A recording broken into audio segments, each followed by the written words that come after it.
Assalamualaikum teman-teman, saya Randy Adahas, Kilas IT. Nah, karena video kemarin rakitan PC 3 jutaan, rame banget. Dan ya banyak juga yang pengen dirakitkan seperti video yang kemarin ya. Nah, karena kemarin tuh kan kebanyakan second ya, jadi agak susah nyari komponennya. Komponen-komponen bekas itu tuh maksudnya jarang ready gitu. Kalau misalkan ada yang jual, ya berarti ada stoknya. Beda dengan komponen-komponen baru. Kalau komponen-komponen baru biasanya banyak banget di toko, jadi gampang untuk nyarinya. Dan sekarang, nah kemarin 3 juta, sekarang ini rakitan PC 4 jutaan. Tepatnya sih 4,4 jutaan. Ini juga beberapa komponen saya beli second juga, tapi tetap punya performa yang cukup bagus, apalagi untuk game, live streaming, dan editing pemula. Misalkan kalian mau belajar editing, PC ini rakitan seperti ini masih bisa diandalkan. Terus untuk beberapa komponennya seperti casing, power supply yang ada di studio sekelas IT aja, jadi memanfaatkan yang ada. Jadi beberapa komponen saya beli dan beberapa komponen yang udah ada di sini.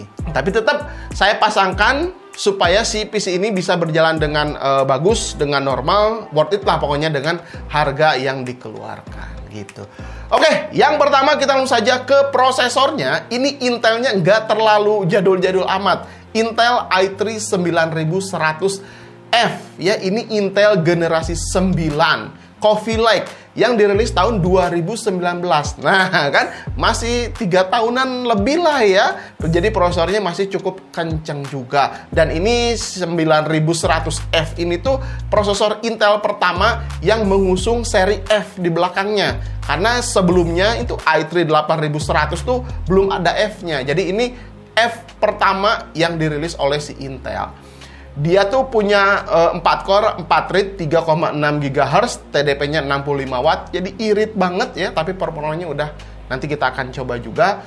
Terus harganya, nah kebetulan ini tuh saya belinya bundling dengan si motherboardnya. Jadi motherboardnya ini soketnya 1151 ya, H310. Nah jadi kalian jangan sampai salah beli ya, karena soket 1151 ini tuh banyak banget. Mulai dari Intel Gen 6, Gen 7, Gen 8, Gen 9, semuanya soketnya 1151.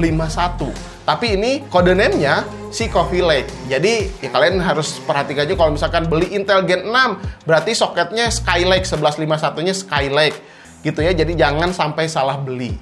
Nah, di sini karena Intel Gen 9 si Coffee Lake ini 9100F, jadi saya pakainya motherboard H310. Dan ini dari Colorful, banyak banget yang jual ya. Si i3 bundling ya, ini second 9100F plus Mobo H310 tuh harganya sekitar 1,3, 1,4, 1,5 tergantung kondisi fisiknya, tergantung brand motherboardnya. Ada Mobonya dari MSI, dari Gigabyte, dari Biostar. Banyak banget lah dijual di e-commerce. Jadi kalian kalau misalkan kalian mau beli, nanti saya akan simpen linknya di deskripsi. Motherboard ini tuh kelebihannya ada fitur overclocknya, tapi sayangnya nggak bisa dipakai di sini karena si 9100F ini tidak bisa di overclock gitu ya. Jadi ya udah nggak apa-apa, itu fitur tambahan aja karena belinya bundling gitu ya. Terus untuk memori RAM. Nah untuk memori RAM, untuk memori RAM-nya ini saya pribadi ya, ini XPG Gaming D10. Dan ketika saya lihat di e-commerce harganya udah murah banget ya, sekitar 700 ribuan. Tadinya saya mau pakai RAM yang tanpa heatsink gitu ya, tapi bedanya cuma sedikit gitu, cuma beberapa 100 ribu kurang lah. Ya udah deh, saya pakai Gamix D10 aja. Dia tuh udah punya heatsink ya, heatsinknya udah keren banget. Jadi kalau misalkan nanti mau overclockan gitu ya, si heatsink ini bisa membantu mempercepat, mendinginkan si chipset memori RAM-nya. Jadi ya udah deh, saya pakaikan XPG Gaming D10 ini 2x8GB 2666 MHz. Terus untuk storage. Nah, untuk storage ini pilihannya nggak banyak ya di sini karena si motherboardnya ini belum ada soket M.2-nya ya. Jadi hanya masih ada port SATA 3 aja ya. Jadi di sini saya pasangkan SSD SATA dari Adata SU650 240 GB. Ini harganya berapa ya? 240-250 ribuan lah ya. Ini baru juga si SSD-nya. Karena tadinya saya mau pakai NVMe tapi ya membonya belum support, jadi ya nggak apa-apa lah. Yang penting tetap kenceng ya. Ketika saya tes di sini speednya tuh up to 500 MB, 500 kurang sedikit lah ya. Tapi tetap kenceng untuk booting, loading, untuk multitasking. Kalau misalkan udah pakai SSD ya udah kenceng banget lah gitu ya. Terus lanjut lagi di sini VGA card-nya. Nah, ini GPU ya, GPU. Ini tuh memang pilihan yang menarik ya di budget 1 jutaan. GPU ini udah saya review juga di video sebelumnya, GTX 1050 dari Gigabyte. Jadi saya di sini beli Mobo prosesor dan ditancapkan VGA yang udah saya rakit kemarin. Dan ternyata hasilnya mantep banget. Nanti kita akan uji juga ya. Untuk lengkapnya sih 2 GB, 128 bit, GDDR5 dan tanpa power pin ya untuk si GPU 1050 ini. Jadinya irit daya. Jadi rakitan PC 4 jutaan yang irit daya, ya ini jawabannya gitu ya. Oke, lanjut terus untuk power supply. Nah, untuk power supply tadinya saya mau beli yang 500 ribuan ke bawah lah ya, kayak Deepcool PF500 atau FSP HP Pro gitu ya. Tapi ternyata di studio ada stoknya. Ini dari Furion ARC series 550 watt. Udah sertifikasinya 80 plus white juga. Udah ada fitur proteksinya seperti OVV, OPP yang kayak gitu-gitu. Itu bisa melindungi komponen-komponen yang lain. Misalkan tiba-tiba mati listrik atau terkena petir. Nah, fitur-fitur seperti proteksinya ini yang ada di power supply ini bisa melindungi komponen lain supaya nggak langsung rusak kalau kena petir atau ada apa-apa lah. Intinya fitur si proteksinya ini bisa diandalkan. Apalagi ada bonus RGB-nya juga. Ya lumayan lah ya, nambah estetika. Terus untuk casing, nah untuk casing juga sama ya, yang ada aja di sini karena kalau casing ini tuh urusan selera lah ya. Yang penting budgetnya di bawah 350.000 atau 400.000, udah ada fan-nya, RGB udah cukup ya kayak gini nih. Ini ya casingnya apa adanya lah ya. Tapi kalau misalkan kalian mau racikan PC seperti ini boleh banget, misalkan prosesornya, Mobo, RAM, GPU ini mirip kayak gini terus diganti casingnya, diganti power supply-nya, boleh banget. Nanti referensinya saya akan simpen di deskripsi, kalian boleh cek-cek aja. Semuanya udah. Untuk fan prosesor ini karena ketika beli prosesor tuh nggak dikasih HSF bawaan, jadi saya pakai yang ada di studio aja. Ini kurang bagus juga sih ya. Mungkin nanti suhunya sedikit agak panas di prosesor, tapi nggak apa-apa. Kalau misalkan nanti kalian mau beli seperti ini, bisa pakai fan cooler yang 200.000 atau yang 100 ribuan gitu ya. Oke, mungkin gitu aja kayaknya. Sekarang kita langsung saja tes karena udah nggak sabar banget ya gimana performa si PC 4 jutaan ini. Kita langsung saja gas sekarang. Let's go. Oke. Pertama di sini saya tes game Valorant dulu ya. FPS-nya kalian bisa lihat di sini 200-an lah lebih. Mantap, luar biasa. Ini tuh, bentar ya, saya coba liatin dulu. Untuk settingannya ini 1080p ya. Terus high. Jadi udah mentok lah ya semuanya, FXA-nya on kali 16 juga. FPS-nya 200-an. Luar biasa sekali ya. Terus untuk wattmeternya, nah ini irit banget sekitar 160-an, 164, 150. Ini rakitan PC 4 jutaan yang irit listrik ya ini gitu. Kalau kalian nonton yang kemarin 3 jutaan, itu tuh wattnya sekitar 210 ya. Mantap ya.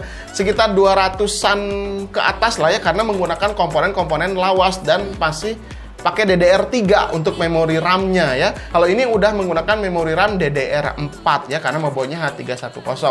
Nah, kemarin tuh kan prosesornya agak jadul juga, terus PGA card-nya RX 570, wattnya tinggi banget lah ya.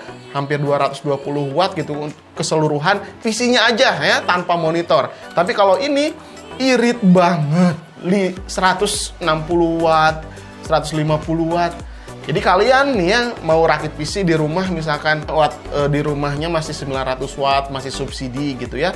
Ini aman banget ya. Makanya pakai power supply yang 550 watt seperti ini juga udah lebih dari cukup. Ya udah, kita langsung saja tes ke game selanjutnya ya, yang lebih berat sedikit. Nah, kita akan tes juga. Let's go.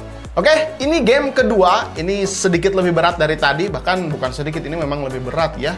Horizon Zero Dawn versi Steam-nya. Kita lihat dulu ya, settingannya ini 1080p aja, karena kalau 720p udah nggak nyaman ya. Ini 1080p, cuman presetnya ini di low. Ya nggak apa-apa lah ya, untuk bisa menahan FPS nggak terlalu drop gitu ya. Oke, kita lihat di sini tuh kan FPS-nya di 40 ya, 45 gitu ya. Untuk main game-game petualangan kayak gini masih lancar. Kalian bisa lihat tuh kan. Untuk suhunya, nah ini kalian bisa lihat juga ya, suhu prosesor di sini 66 sampai 70 derajat Celcius, penggunaan di 70%-an ya, naik turun juga. Karena ya ini si fan CPU-nya kurang bagus ya, jadi kurang maksimal lah untuk mendinginkan si prosesor Core i3 9100F-nya. Kalau untuk GPU GTX 1050 karena tanpa power pin, ini adem banget di 60-an, 64, 65 gitu ya, naik turun. Penggunaannya udah di 99%. Terus watt GPU-nya kalian bisa lihat juga di 60 watt ya, 62, 63 gitu ya. Terus CPU-nya juga tadi lupa ya, wattnya di 50 wattan aja. Jadi ini bener-bener irit banget lah ya. Konsumsi wattnya di 150 ya, 160 gitu ya. Dengan performa yang dihasilkan kayak gini. Nah, gitu ya. Oke, sekarang kita langsung saja tes ya, gimana performanya ketika live streaming. Let's go. Nah, ini pengujian streaming game di Facebook. Game pertama, Genshin Impact, menggunakan OBS ya, aplikasi streamingnya. Resolusi 1080p, presetnya high, rendernya di 1. Oke. Lihat nih, penggunaan CPU berkisar di 50-70%-an. Ini masih cukup longgar lah ya.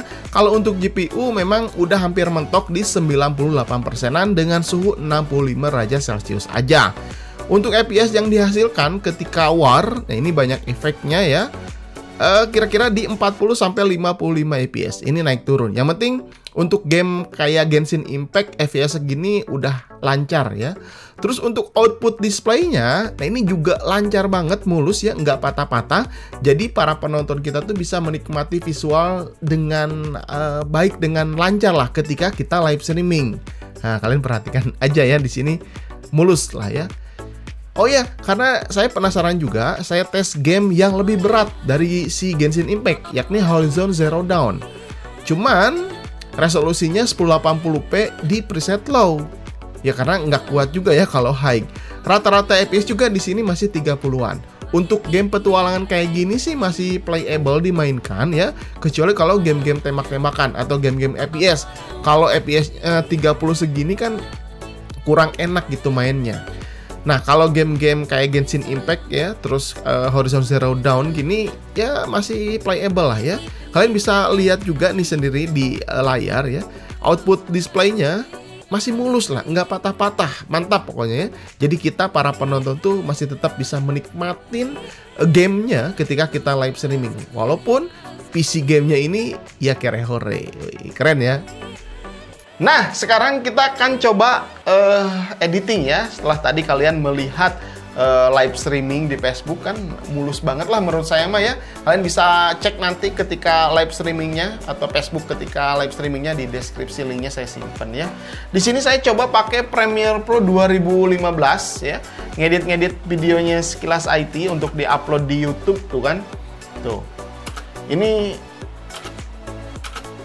lancar lah ya. Menurut saya nggak terlalu berat, ya mungkin memang ada sedikit merah-merahnya atau ada loading sedikit, tapi tetap masih worth it lah dipakai untuk belajar editing video kayak gini.